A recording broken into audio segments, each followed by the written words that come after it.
Имаше в синагогата им човек с нечист дух, който извика и каза: „О, какво имаш ти с нас, Иисусе Назареецо? Дошъл си да ни погубиш ли? Знаете кой си ти, Светия Божий.“ И нечистите духове, щом го виждаха, падаха пред него, викаха и казваха: „Ти си Син Божий.“ Но той строго им запретяваше да разгласяват за него.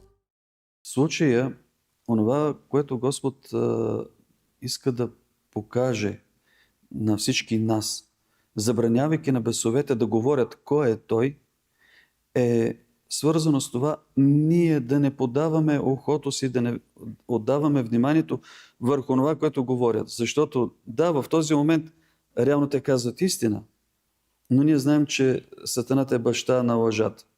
И в него няма грам истина. И ако каже някаква истина, то е за да подведе и да изкуши онези, които вярват в Христа и да ги отклонят от Христа, и да почнат Него да слушат Сатаната.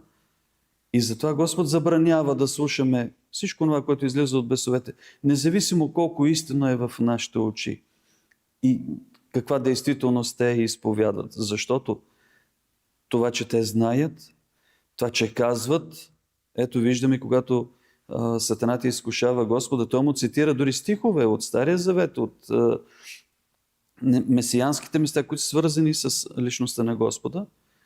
Но Господ казва: „Махни се от мен, Сатана.“ Не трябва да слушаме бесовете и слугите на бесовете, какво ни съветват да правим, как трябва да вярваме. Защото това е пропито с отрова.